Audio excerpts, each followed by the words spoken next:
7.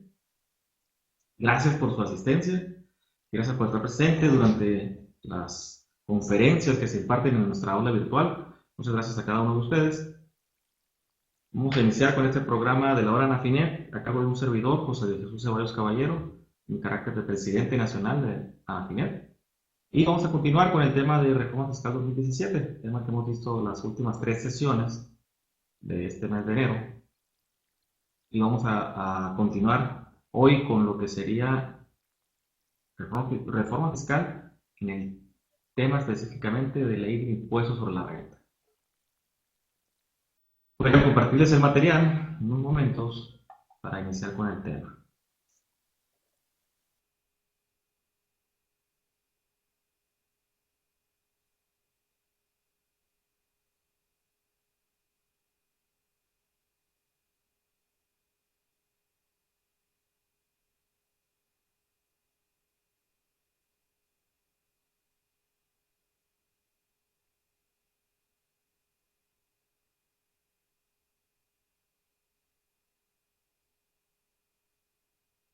Bueno, corrección, es ley del impuesto al valor agregado la que vamos a ver en esta sesión. La pasada ya vimos lo que fue la ley del impuesto de la renta. En esta sesión vamos a ver los cambios y la reforma que hubo en torno a la ley del IVA para este 2017. Y vamos a dar inicio con la ley del impuesto al valor agregado, reforma fiscal 2017. Cualquier comentario aquí por el chat de texto, bienvenido. Y quiero saludar a quienes están en estos momentos escuchándonos. Les agradezco a cada uno de ustedes. Tenemos a los compañeros, están aquí, les faltó poner el nombre, ponen unos números, 12, 21, 55, si nos pueden confirmar quién es y de dónde nos escucha, de igual manera Celia. Saludo a mi paisana de acá de Ciudad Obregón, Sonora, Rudita, un saludo. Consuelo de Reynosa, Cristela de Veracruz, Puerto, Frank de Oaxaca, Héctor, ¿de dónde nos escuchas, Héctor? Hugo de Guanajuato, Jorge Estrada de Ciudad de México, Juan José Santamaría, Juan Carlos de Ciudad de México, Leobardo Alonso de Uruapan, Maricruz de Ciudad Islas, Veracruz, Octavio, Ciudad de México, Pablo de Querétaro, Rafa de Ciudad de México, Ramón de Alvarado, Veracruz, René, ¿de dónde nos escuchas? Rodolfo Flores de Cuauhtémoc, Chihuahua, Tania del DF, Ciudad de México, y Víctor, que de igual forma agradeceríamos nos pudieran confirmar de dónde nos escuchan. Saludos a quienes que se reportan en el chat de texto, Juan Carlos, de la Ciudad de México, y Rodolfo Flores, hasta Cuauhtémoc, Chihuahua. Muy bien, vamos a iniciar con la ley del impuesto al valor agregado, los cambios que tuvo esta ley para el 2017. El decreto que se publicó en el Diario Oficial de la Federación para dar a conocernos las reformas fiscales de la ley, específicamente en este caso la ley de impuesto a la renta, la ley del IVA, Código Fiscal, en su artículo 3 nos señala aquellos artículos que se reformaron o se le adicionó o se adicionaron. Como podemos ver, fueron relativamente pocos. Esta reforma fiscal de 2017 se puede decir que es una reforma fiscal con pocos artículos modificados. Podemos ver aquí cuáles se reforman, cuáles se adicionan y cuáles se derogan. Vamos a ver cada uno de ellos. Esta importante modificación que sufrió el artículo 5 de la ley del IVA, donde nos señalan los requisitos para que el IVA sea acreditable, en la fracción segunda, ¿sí? Y dándole seguimiento también a la reforma que sufrió el artículo 27, fracción quinta de la ley de impuesto a la renta, donde agrega requisitos adicionales para las operaciones que se realicen a través de lo que se le ha denominado outsourcing o subcontratación laboral, con nuevos requisitos, donde la autoridad cada vez está tratando de controlar, ¿sí?, las operaciones que se realizan a través de la subcontratación laboral, o lo que conocemos como outsourcing, poniendo cada vez más requisitos para conocer a detalle ¿Qué operaciones están llevando a cabo bajo esta modalidad denominada subcontratación laboral o lo que conocemos como outsourcing? Cuando vimos la semana pasada el impuesto a la renta, veíamos que el artículo 27, fracción quinta, se agregaba o se incluía la obligación, ¿sí? Dentro del artículo 27, de que el contratante solicitara al contratista información de los pagos que realiza a sus trabajadores, como serían los CFDI de nómina, las retenciones de impuestos o la renta que efectúa y entera por cuenta de sus trabajadores. Bueno, vemos que también para la ley del IVA se agregan requisitos adicionales con la finalidad de controlar las operaciones que se realizan bajo la modalidad de subcontratación laboral. Y específicamente en esta fracción segunda, vemos cómo agregan el texto que señala, dice, adicionalmente, cuando se trate de actividades de subcontratación laboral en términos de la Ley Federal del Trabajo, el contratante deberá obtener del contratista copia simple de la declaración correspondiente y del acuse de recibo del pago de impuestos. En este caso será impuesto al valor agregado, así como de la información reportada al Servicio de Administración Tributaria sobre el pago de dicho impuesto. A su vez, el contratista estará obligado a proporcionar al contratante copia de la documentación mencionada, misma que deberá ser entregada en el mes en que el contratista haya efectuado el pago. El contratante, para efectos del acreditamiento en el mes a que se refiere el segundo párrafo del artículo 4 de esta ley, en el caso de que no recabe la documentación a que se refiere esta fracción, deberá presentar declaración complementaria para disminuir el acreditamiento mencionado. De suma importancia el tener esta documentación por parte del contratante, ya que de no hacerlo, de no tenerla, no podrá acreditar el IVA. Y en caso de que lo hubiera hecho, tendrá que presentar una declaración complementaria para disminuir el acreditamiento que realizó sin haber obtenido la documentación que señala esta fracción. Que básicamente, como podemos ver, es la información de el pago del impuesto y la información reportada al SAT sobre el pago de dicho impuesto. ¿Sería cuál? Lo que conocemos como la DIOT, ¿no? La obligación contenida en el artículo 32 de la propia ley del IVA. Tendremos que tener esos dos comprobantes: el pago del IVA por parte de la persona o de la empresa o estamos contratando para llevar a través de esta empresa servicios de outsourcing, nos tendrá que dar dicha información. Que finalmente esa información, así como la vemos en este párrafo, pues no nos va a dar mucho detalle, ¿no? Más adelante vamos a ver cómo se modifica el artículo 32 de la propia ley del IVA para que la DIOT, en el caso de servicios de subcontratación laboral, de igual forma contenga mayor información, más detalle. Entonces lo vamos a ver más adelante. Artículo 5 señala requisitos para que IVA sea acreditable. La fracción sexta sufre una modificación para adecuarse a lo que es el cálculo del IVA, en cuanto a que, como sabemos, son pagos definitivos mensuales. Y por lo tanto, en caso de periodos preoperativos, la autoridad ajusta el cálculo del impuesto acreditable para adecuarlo a esta mecánica del cálculo como pagos mensuales definitivos. Y nos señala esta fracción sexta que, tratándose de gastos e inversiones en periodos preoperativos,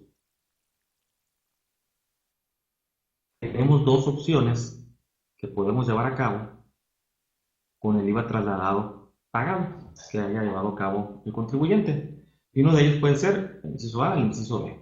El inciso A nos dice que podemos realizar el acreditamiento del impuesto al valor agregado pagado, que nos ha sido trasladado y que hemos pagado, en la declaración correspondiente al primer mes en que el contribuyente realice las actividades mencionadas. Estamos hablando de periodo operativo. Es decir, durante el periodo operativo no estamos realizando las actividades, no estamos obteniendo ingresos, solamente se está llevando a cabo inversión, por lo tanto estamos teniendo un IVA pagado o un IVA que nos ha sido trasladado y que hemos pagado, el cual podemos acreditar en la declaración correspondiente al primer mes en que el contribuyente realice las actividades mencionadas. Es decir, empezamos a tener operaciones. Dejamos de estar en periodo preoperativo. Podemos acreditarlo contra el primer mes en el que tenemos operaciones y nos da la oportunidad, esta opción, de que ese impuesto al valor agregado que hemos pagado, cuando lo vayamos a acreditar al momento de que iniciamos operaciones, lo podamos actualizar, prácticamente para no perder valor por el paso del tiempo de ese importe que hemos pagado.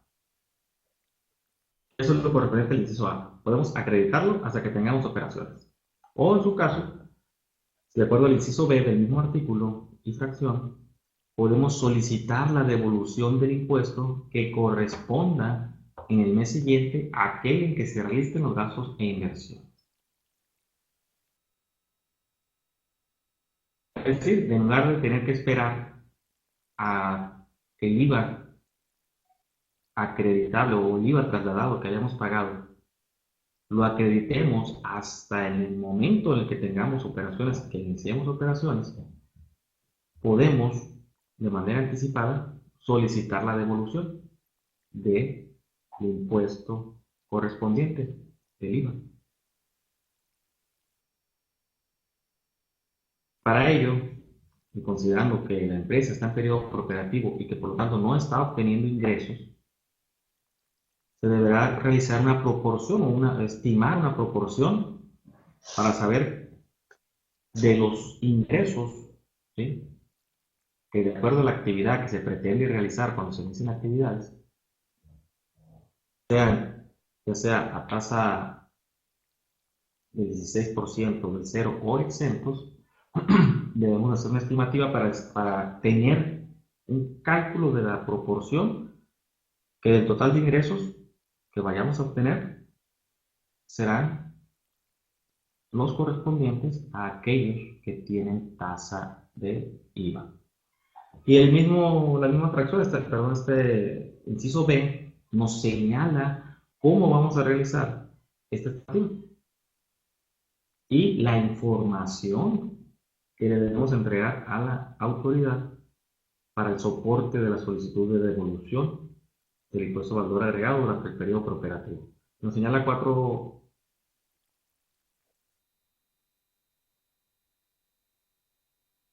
párrafos con la información que debemos entregar. El primero sería la estimación y descripción de los gastos e inversiones que se realizarán en el periodo preoperativo. Segundo, la estimación de la proporción que representará el valor de las actividades por las que se vaya a estar obligado al pago del impuesto que establece esta ley o las que se vaya a aplicar la tasa del 0% respecto del total de actividades a realizar. Es decir, saber cuándo van a ser actividades grabadas y en su caso actividades exentas, si es que la vamos a tener de acuerdo a la actividad que vayamos a realizar. Los mecanismos de financiamiento para realizar los gastos e inversiones. Si estamos hablando de un periodo cooperativo donde no estamos obteniendo ingresos, bueno, tenemos que explicarle a la autoridad de dónde nos estamos financiando, ya sea préstamos bancarios, aportaciones de los socios, proveedores, etc. Y de igual forma, el punto 4 nos señala que debemos de informar a la autoridad la fecha estimada para realizar las actividades objeto de esta ley, así como en su caso el prospecto o proyecto de inversión cuya ejecución dará lugar a la realización de las actividades por las que se vaya a estar obligado al pago del impuesto que establece esta ley o a las que se vaya a aplicar la tasa del 0%, es decir, actividades grabadas.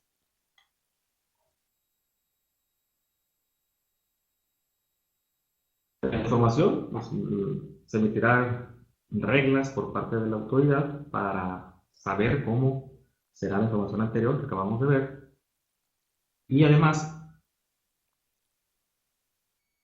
cuando hayamos optado por alguna de las dos opciones que veíamos, es decir, el inciso A, el inciso B, de esta fracción, se debe hacer un cálculo en el 12º mes, ¿sí? Para determinar en el 12º mes, contado a partir del momento inmediato posterior a aquel en que el contribuyente inició actividad. Es decir, debemos de realizar un cálculo al término del primer año que ya hayamos tenido actividad. Para realizar, ahora sí, un cálculo de la proporción real, porque ya tenemos 12 meses con actividades, es decir, obteniendo ingresos, vamos a realizar un cálculo real de la proporción que representa del total de los ingresos las actividades grabadas por IVA, ya sea al 16% o al 0% del total de los ingresos, para determinar una proporción real y la vamos a comparar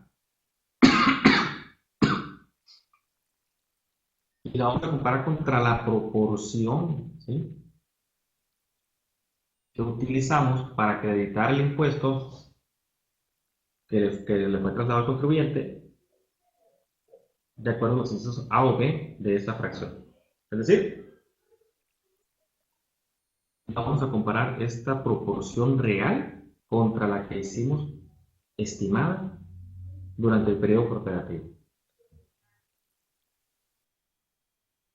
Y de esta comparación que debemos realizar de la proporción real de estos 12 meses de operaciones contra el periodo preoperativo, en caso de que esta proporción sea este comparativo, ¿sí?, entre la proporción real y la estimada, tengan una diferencia en más de un 3%, vamos a ajustar el acreditamiento que realizamos durante el periodo operativo de la siguiente forma. El punto 1 nos señala, dice, cuando disminuya la proporción del valor de las actividades por las que deba pagarse el impuesto al valor agregado o se aplique la tasa del 0% respecto del valor de las actividades totales, el contribuyente deberá reintegrar el acreditamiento efectuado en exceso. Es decir, durante el periodo operativo, estimamos la proporción o la estimación que hicimos de la proporción de las actividades grabadas contra el total de actividades fue mayor que el cálculo que realizamos, del cálculo real del primer año de operaciones. En este caso, durante el periodo operativo, significó que nos acreditamos de más, una proporción mayor a lo que debió de haber sido, y por lo tanto debemos de reintegrar ese acreditamiento en exceso que nos llevamos a cabo, con actualización. Desde el mes en que se realizó el acreditamiento o se obtuvo la devolución, que veíamos el inciso A y el inciso B, y hasta el mes en el que haga el reintegro, es decir, en el que paguemos a la autoridad ese acreditamiento en exceso.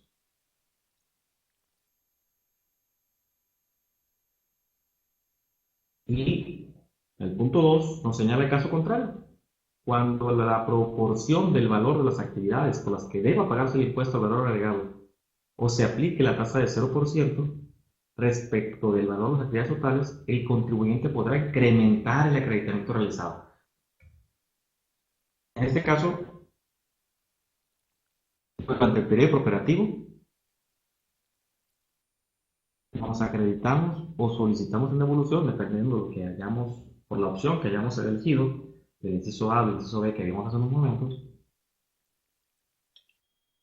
nos acreditamos impuesto de menos, ¿sí?, por lo que tenemos derecho a incrementar el acreditamiento realizado.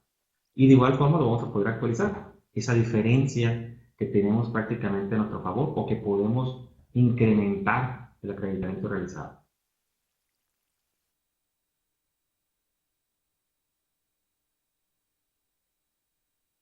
Este artículo quinto también nos señala que se debe entender como por periodo preoperativo. Dice que es aquel en que se realizan gastos e inversiones en forma previa al inicio de las actividades en la generación de bienes, prestación de servicios independientes u otorgamiento del uso o goce temporal de bienes. Es decir, antes de que tengamos actividades. Por eso se le denomina periodo preoperativo. Y el siguiente párrafo nos señala el periodo, ¿sí? El tiempo que puede durar este periodo preoperativo, que es de una duración máxima de un año. Contado a partir de que se presente la primera solicitud de devolución del impuesto al valor agregado, salvo que el interesado acredite ante la autoridad fiscal que su periodo preoperativo tendrá una duración mayor conforme al prospecto o proyecto de inversión, cuya ejecución dará lugar a la realización de las actividades gravadas por esta ley. Puede haber proyectos que requieran más de un año de periodo preoperativo. También debemos de considerar que en caso de que no se inicien las actividades gravadas por esta ley una vez transcurrido el periodo preoperativo, es decir, el año que señalaba el párrafo anterior, se deberá reintegrar el monto de las devoluciones que se hayan obtenido, actualizado desde el momento que se obtuvo la devolución y hasta el mes en que se efectúe dicho reintegro, y con los recargos respectivos. Claro, el hecho de que se reintegren las cantidades solicitadas en devolución, como señala el mismo párrafo, pues se aplicará sin perjuicio del derecho del contribuyente a realizar el acreditamiento del impuesto trasladado. Es decir, este contribuyente optó por solicitar en devolución las cantidades pagadas de IVA durante el periodo preoperativo, en lugar de acreditarlo hasta que tuviera operaciones, pero su periodo preoperativo fue mayor a un año, o incluso fue mayor al periodo o al tiempo que, de acuerdo a su proyecto especial, había comunicado a la autoridad. Bueno, está obligado en este caso, y en caso de haber optado por solicitar devolución por las cantidades de IVA, de reintegrarlas a la autoridad, reintegrar esos montos recibidos por devolución de IVA, actualizados y con recargo. Pero cuando inicie actividades, podrá acreditar ese IVA que había pagado, que le habían dado en devolución y que posteriormente reintegró. Al momento de que obtenga, ahora sí, o inicie actividades, va a poder acreditar ese IVA del periodo preoperativo. Claro que en este caso pues, tuvo que haber pagado las actualizaciones de recargos por haber solicitado la devolución y pasado del tiempo que marca el periodo preoperativo. En el caso de la industria extractiva, nos señala que no se aplicará la dispuesta en el párrafo anterior, es decir, que se exceda del periodo preoperativo cuando por causas ajenas ante la empresa la extracción de los recursos asociados a los yacimientos no sea factible, o cuando por circunstancias económicas no imputables a la empresa resulte incosteable la extracción de los recursos mencionados. Esto es muy común en la industria minera, que de repente el precio de los metales se cae, se va a los suelos, y ya no le conviene a la empresa minera extraer el material, extraer el mineral, y decide postergar su extracción hasta que los mercados tengan mejores precios. Bueno, en ese caso, porque son causas no imputables a la empresa, para que de no iniciar operaciones dentro del periodo preoperativo, no aplicará lo que vimos hace unos momentos de la devolución de las cantidades de IVA que hayan sido solicitadas.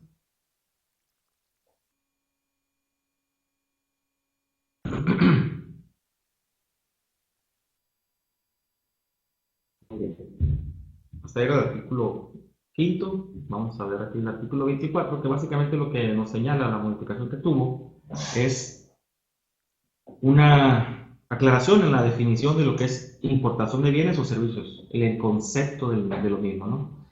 Nos señala que dice el uso o goce temporal en territorio nacional de bienes tangibles cuya entrega material se hubiera efectuado en el extranjero. Lo dispuesto en esta fracción no será aplicable cuando se trate de bienes por los que se haya pagado efectivamente el impuesto al valor agregado por su introducción al país. No se entiende efectivamente pagado el impuesto cuando éste se realice mediante la aplicación de un crédito fiscal. Ese fue el artículo 24. El 26 nos define en qué momento se efectúa la importación. En el caso de aprovechamiento del territorio nacional de servicios prestados en el extranjero, en el momento en que se pague efectivamente la contraprestación. El artículo 27 de la ley del IVA nos señala la base gravable por importación de bienes tangibles, que será el valor que se tomará en cuenta tratándose de importación de bienes o servicios a que se refieren las fracciones 2, 3, 4 y 5 del artículo 24, será el que les correspondería en esta ley por enajenación de bienes, uso o goce de bienes o prestación de servicios en territorio nacional, según sea el caso. El artículo 29, en cuanto a exportaciones, nos señala que se considera una exportación de servicios de tecnología. Para que sea afecta a la tasa del 0%, se agrega este inciso inciso I, donde nos señala que serán exportación de servicios aquellos servicios de tecnologías de la información siguientes: desarrollo, integración y mantenimiento de aplicaciones informáticas o de sistemas computacionales, procesamiento, almacenamiento, respaldo de información, así como la administración de bases de datos, alojamiento de aplicaciones informáticas, modernización y optimización de sistemas de seguridad de la información, la continuidad en la operación de los servicios anteriores. Para ello, para que se consideren como servicios de tecnología, los anteriormente listados, será aplicable siempre que las empresas cumplan con lo siguiente: utilicen en su totalidad infraestructura tecnológica, recursos humanos y materiales ubicados en territorio nacional. Es decir, el servicio de tecnología deberá ser prestado íntegramente desde el territorio nacional. Que la dirección IP de los dispositivos electrónicos a través de los cuales se prestan los servicios, así como la de su proveedor del servicio de Internet, se encuentren en el territorio nacional, y que la dirección IP de los dispositivos electrónicos del receptor del servicio y la de su proveedor del servicio de Internet se encuentren en el extranjero. ¿Qué es una IP? Bueno, el siguiente párrafo nos lo señala. Hemos escuchado estas siglas muchas veces en cuestiones de tecnología, pero este mismo párrafo, el siguiente párrafo nos lo señala. Dice: para efecto de esta ley se considera como dirección IP al identificador numérico único formado por valores binarios asignado a un dispositivo electrónico. Dicho identificador es imprescindible para que los dispositivos electrónicos se puedan conectar, anunciar y comunicar a través del protocolo de Internet. El identificador permite ubicar la localización geográfica del dispositivo. Es decir, todo equipo que se conecta a la red de Internet tiene una dirección IP, la misma que permite la localización geográfica del dispositivo. Y por lo tanto, para que sea considerado un servicio de exportación de tecnología, esta dirección IP a través de la que se prestan los servicios y la dirección IP del proveedor de Internet de quien presta los servicios deberá estar en territorio nacional, y la dirección IP de quien recibe el servicio de exportación de servicios de tecnología y su dirección o la dirección IP del proveedor de quien está recibiendo este servicio deberá estar en el extranjero para poder ser considerada una exportación de servicios de tecnología. Otro punto que se debe cumplir es consignar en el comprobante fiscal el registro o número fiscal de residente en el extranjero que contrató y pagó el servicio. sin perjuicio de los demás requisitos que deban cumplir de conformidad con las disposiciones fiscales. Que el pago se realice a través de medios electrónicos y provenga de cuentas de instituciones financieras ubicadas en el extranjero, mismo que deberá realizarse en una cuenta del prestador de servicios de instituciones de crédito en México. Las obligaciones mencionadas en los numerales anteriores deberán cumplirse de conformidad con las reglas de carácter general que al efecto emita el Servicio de Administración Tributaria.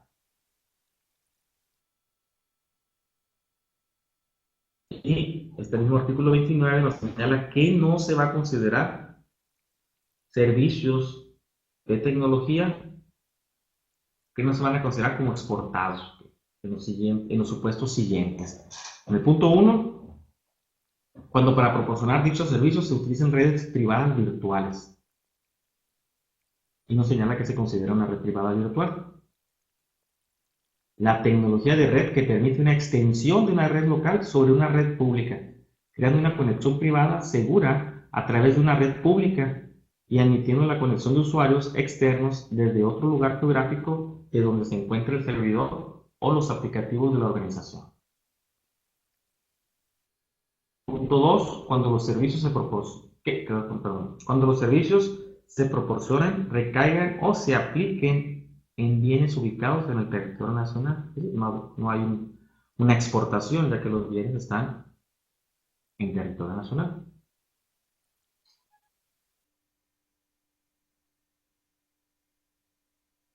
Ahí sería el artículo 29. La modificación del artículo 32, mencionaba hace unos momentos, se agrega, en el caso de la fracción octava, a la obligación que tenemos de proporcionar mensualmente a las autoridades fiscales, ¿sí?, la información correspondiente sobre el pago, retención, acreditamiento y traslado de impuestos de valor agregado en las operaciones con sus proveedores, esto que conocemos como la denominada DIOT, eso digamos que ya teníamos, pero se agrega, a partir de lo que tenemos ahí con negritas, dice, tratándose de operaciones de subcontratación laboral, el contratista deberá informar al citado órgano administrativo desconcentrado la cantidad del impuesto al valor agregado que le trasladó en forma específica a cada uno de sus clientes, así como el que pagó en la declaración mensual respectiva. Es decir, aquellas empresas de outsourcing, su DIOT deberá de contener campos adicionales para poder informar a la autoridad cuánto impuesto al valor agregado les trasladó a cada uno de sus clientes y cuánto pagó de IVA por cada uno.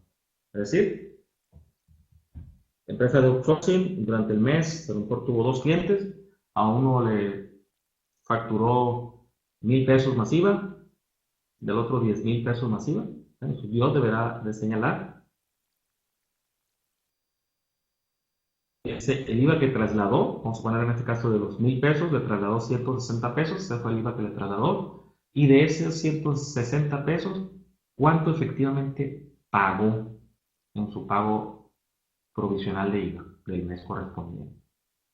Que a lo mejor de esos 160 pesos, considerando que si es una empresa prestadora de servicios de outsourcing, servicios de subcontratación laboral, sus gastos más fuertes serán nómina, que no lleva IVA, y seguridad social, como las cuotas obreras patronales, Infonavit, que tampoco llevan IVA. Por lo tanto, si trasladó 160 pesos de IVA, en el caso hipotético que comento,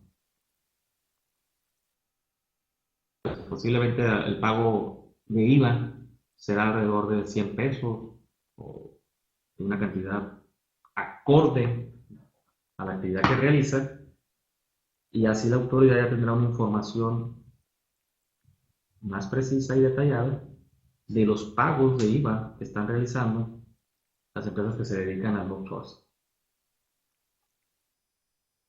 Disposiciones transitorias de la ley del impuesto al valor agregado son las siguientes. En el artículo 4 nos señala Hasta el momento veíamos correspondiente al artículo 5 del periodo preoperativo. Bueno, los gastos e inversiones que se hayan realizado hasta el 31 de diciembre de 2016 se continuará llevando la mecánica que contemplaba la ley de impuestos agregados, artículo 5, hasta ese año. Básicamente sería todo lo referente